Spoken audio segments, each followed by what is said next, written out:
todos.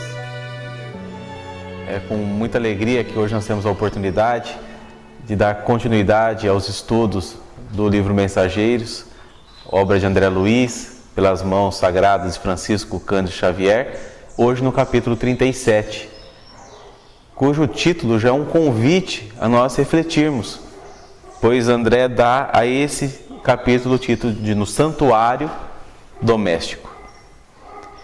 E dentro dos comentários que ele vem nos trazer, ele já vai nos mostrar, logo no início do capítulo, que nós devemos repensar ou pensar sobre as coisas que acontecem no nosso dia, dizendo assim: esperemos que esses celeiros de sentimentos se multipliquem, disse Aniceto, sensibilizado.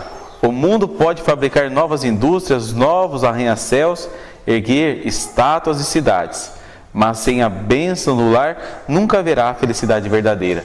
Lembrando que eles estavam participando, de um culto do Evangelho em um lar, e ali eles vão dar prosseguimento aos comentários e às experiências vividas. E o Aniceto faz esse comentário bastante interessante, lembrando que por mais que a gente se desenvolva no âmbito material, no âmbito humano, com as tecnologias, com o avanço da humanidade, na verdade o lar é a grande edificação que nós precisamos nos ater e fazer com que fique cada vez mais forte. André então continua suas experiências a respeito daquela situação, e ele faz um outro comentário bastante interessante. Já lá no quarto ou no quinto parágrafo, ele nos diz assim: em oficinas como esta, explicou o instrutor amigo, é possível preservar a pureza de nossas substâncias alimentícias. Eu achei curioso isso, porque nós sabemos que tudo que nós pensamos, tudo que nós fazemos, vão transformando toda a questão fluídica que nos envolve.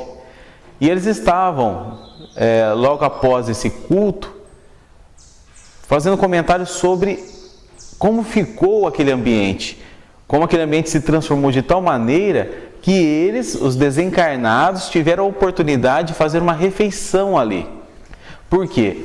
Toda aquela transformação fluídica que ocorreu por conta daquele evangelho, daquele culto, fez com que criasse ali uma atmosfera que não interferisse na alimentação espiritual, que é muito mais sutil, muito mais leve e muito mais diferenciado da nossa. Então eles conseguiram entender ali e chegar num ambiente extremamente harmônico, onde isso poderia ser facilitado. E o André continua, falando sobre algumas questões que eles vivenciam lá, mas ele vem comentar que depois, já bem mais tarde, depois das 11h30 da noite, eles tiveram a oportunidade, segundo ele, depois das 23 horas, a viúva recolheu-se com os filhos em modesto aposento. Aniceto, Vicente e eu, em companhia de outros amigos, fomos a pequeno jardinzinho que rodeava a habitação. E aí ele nos coloca a frase: as flores veludosas recendiam, a claridade espiritual ambiente como que espancava as sombras da noite. E aqui eu fiquei pensando, como esse ato tão simples do culto no lar pode fazer com que as barreiras fluídicas vão contaminando todo o ambiente que ali está em torno. Às vezes a gente não tem noção de quanto o poder de uma prece, de um pensamento edificante, tem em relação à própria vizinhança. De repente, uma casa que realiza uma atividade tão simples e tão importante como essa, pode contribuir com toda a vizinhança, porque no próprio jardim da casa já existia ali todo um equilíbrio promovido pela ação que eles haviam feito internamente. E ele então comenta que uma garotinha no plano espiritual, um espírito, colhe um pequeno cravo lá no plano espiritual. Só que quando ela colhe esse cravo no plano espiritual, eles percebem que a flor no plano físico, murcha. E ela é então repreendida pela mãe, que ali observava a cena, dizendo que ela não poderia interferir ou prejudicar nada. E aí me fez lembrar como a influência do plano extrafísico ou do plano espiritual tem em nossas vidas, assim como os espíritos também têm. Eles fizeram nessa ocasião uma experiência, uma coisa muito simples, onde um espírito com características de criança colhe aquela planta e tem consequências diretas no mundo físico. E aí nós lembramos, por exemplo, Kardec, quando no Livro dos Espíritos questiona se os espíritos têm influência no nosso dia a dia. E aí a resposta, que nós todos já sabemos, é que sim, muito mais do que a gente imagina. Sendo que muitas vezes essa influência pode nos conduzir. E às vezes, quando nós observamos uma situação dessa, tão simples, que envolve uma planta, nós podemos perceber o quanto o plano espiritual interfere diretamente na questão da matéria. Aí então, André Luiz continua, e aí ele nos diz: Aniceto, sorrindo bondoso, explicou discretamente: essa é nossa irmã Emília, servidora em nosso lar, que em encontro do esposo ainda encarnado. Ele virá até aqui, aí que nós temos já uma outra situação, uma outra experiência vivida, porque lá está uma colaboradora do nosso lar, segundo André nos expõe, mas que estava aguardando a visita do marido, que viria ali, também em espírito, participar de alguma situação. E aí então, quando o Vicente interroga, mas ele virá até aqui, vem a explicação: virá pelas portas do sono físico. Ele que estava encarnado, nesse momento teria a oportunidade de estar ali reencontrando aquela que foi sua esposa no plano físico, para então terem novas experiências que fossem frutificantes, fossem positivas para eles. E aí então a orientação nos diz o seguinte: essas ocorrências no círculo da crosta dão-se aos milhares todas as noites. Com a maioria dos irmãos encarnados, o sono apenas reflete as perturbações fisiológicas ou sentimentais que se entregam. Então aqui ele está lembrando que, na verdade, essa oportunidade de em desdobramento, nós podemos ter no plano espiritual uma série de reencontros, sejam com entes queridos, com amigos simpáticos, né? Ou ainda com experiências edificantes, é concedida a todos. Porém, a grande maioria de nós, por questões de perturbação mental que nós nos envolvemos, que nós nos permitimos, nós acabamos desperdiçando isso e não conseguimos, de alguma forma, ter essa experiência, mas exatamente por uma má conduta dos nossos pensamentos. Além disso, ele nos lembra da importância de nós realizarmos alimentações mais saudáveis e mais leves durante a noite, para que isso não tenha nenhum tipo de influência no nosso organismo. Então o André aqui vai nos trazendo uma série de situações para a gente pensar, para a gente refletir sobre o que nós fazemos e o que nós pensamos, pois isso pode ter influência direta no nosso dia a dia. E continua ainda sobre isso: existe grande número de pessoas que, com mais ou menos precisão, estão aptas a desenvolver esse intercâmbio espiritual. Ou seja, nós podemos. Agora, a questão é, nós estamos prontos? Estamos preparados? Estamos aproveitando isso? Agora, esse intercâmbio entre plano físico e plano espiritual é constante. O que nós precisamos é, na verdade, estar aptos a exercer ele. E ele continua: estava surpreendido aquele trabalho interessante que nos trazia Aniceto.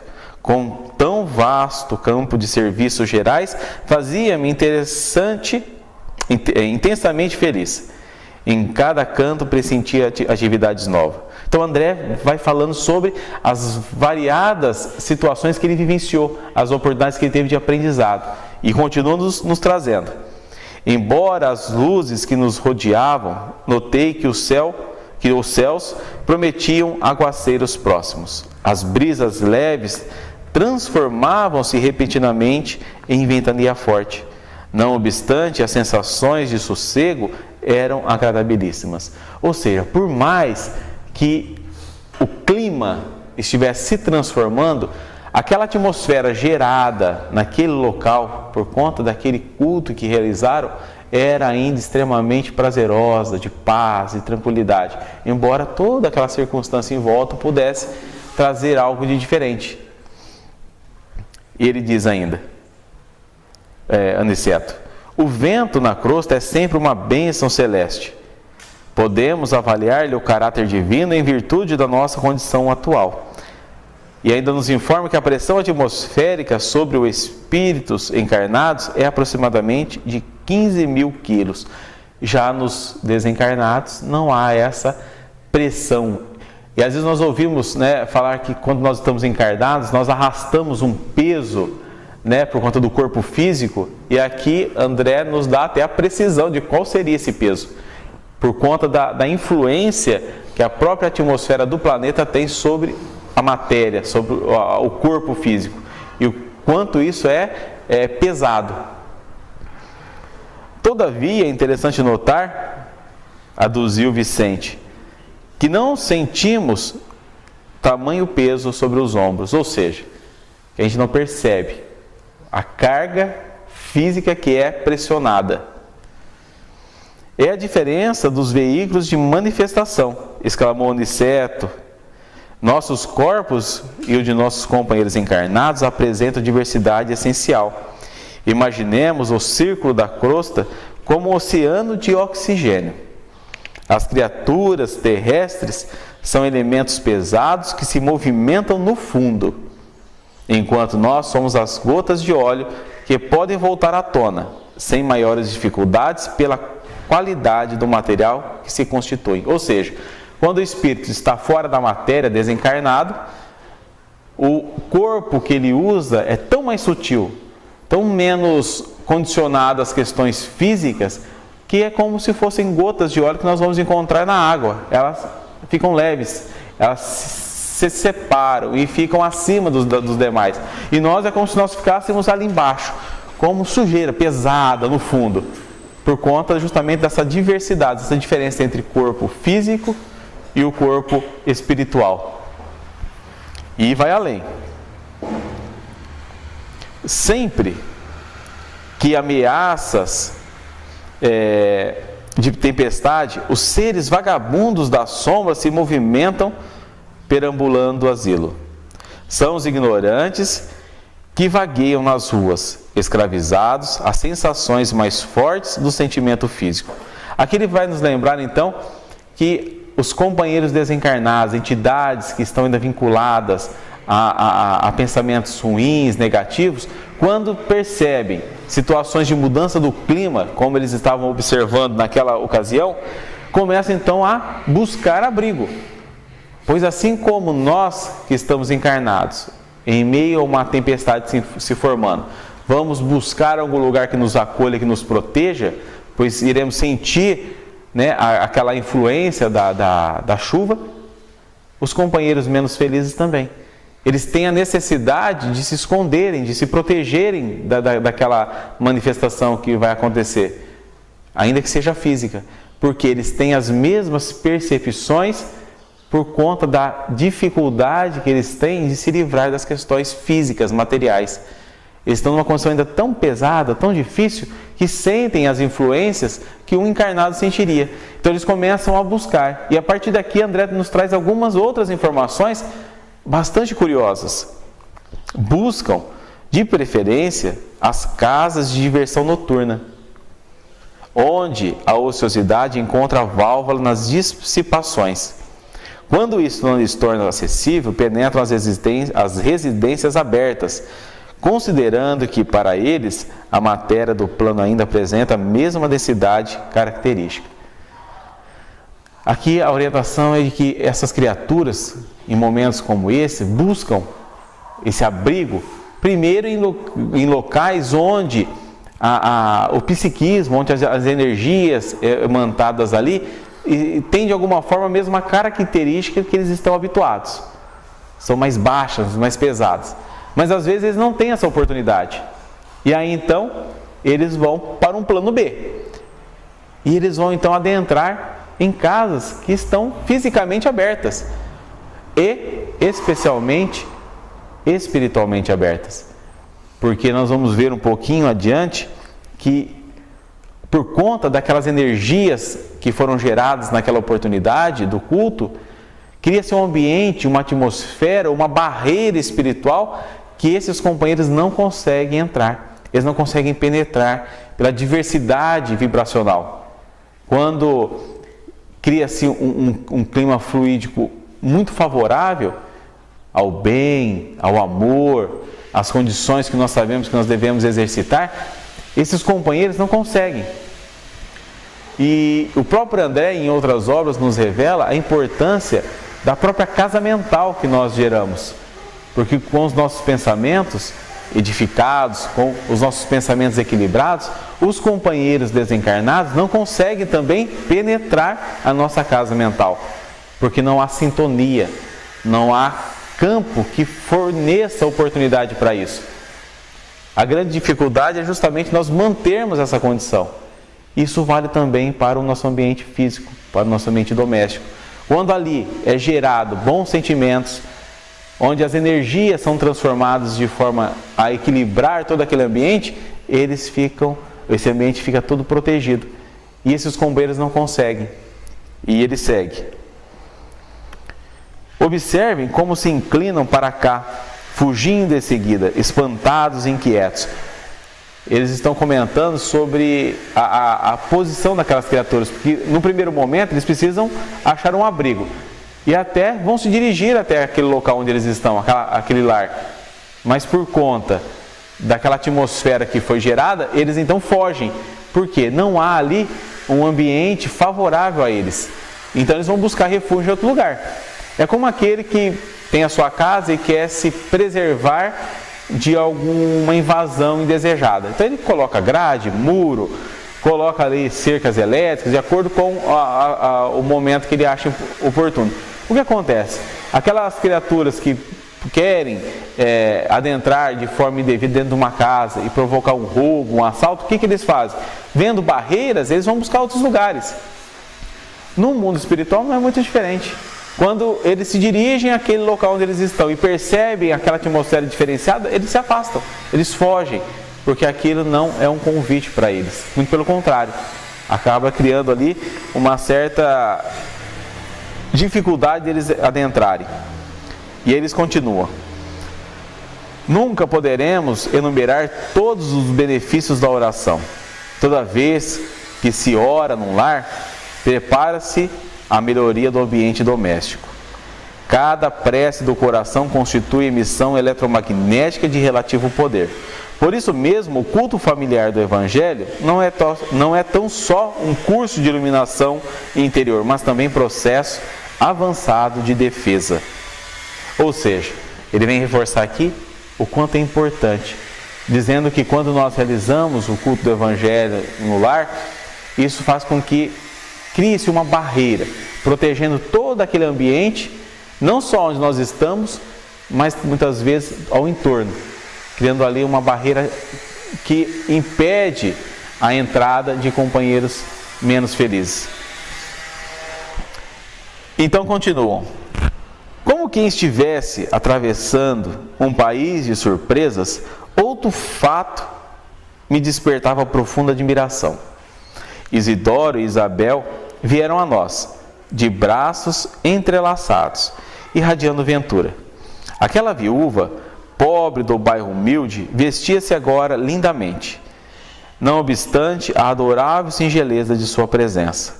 Sorria contente ao lado do esposo e via-nos a todos, cumprimentava-nos amável. Meus amigos, disse ela, serena, meu marido e eu temos uma excursão instrutiva para esta noite. Deixo-lhes as nossas crianças por algumas horas e desde já lhes agradeço o cuidado e o carinho. Aqui a gente vê uma coisa bastante interessante, muito comum a nós encarnados.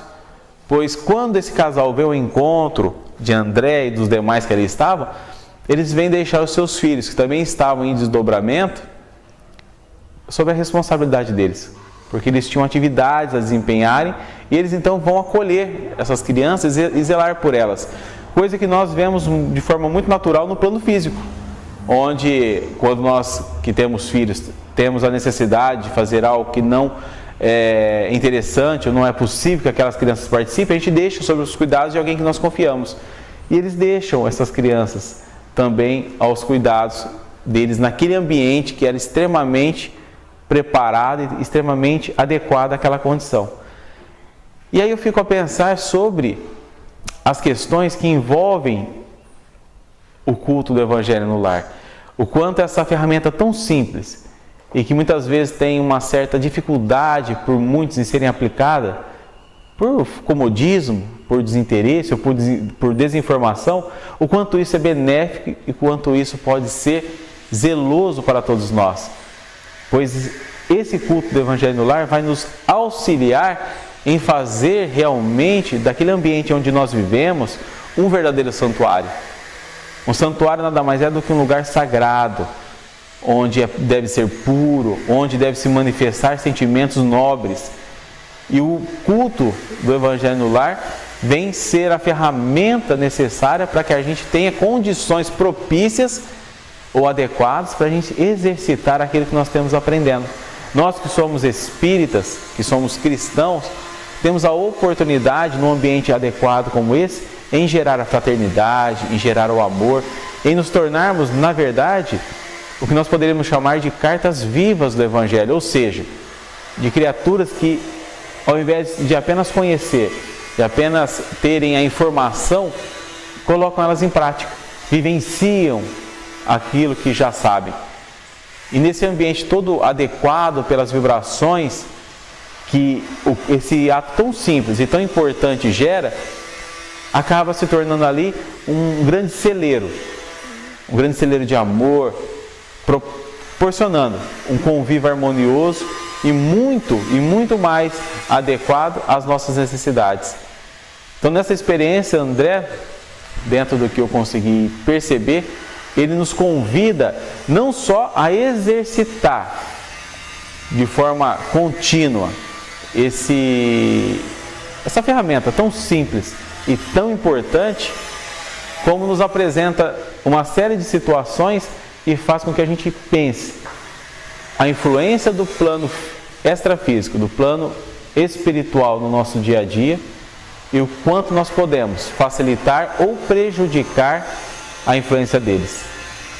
Lembrando que o Evangelho no lar deve ser feito de uma forma tão simples, através de uma prece, uma leitura edificante, comentários singelos e objetivos, sem nenhum tipo de indireta, sem nenhum tipo de situação constrangedora, para que crie ali realmente momentos de harmonia e que esses momentos de harmonia venham a gerar toda uma interferência fluídica para facilitar o convívio e a integração dos seres que estão ligados na forma física aqui na Terra.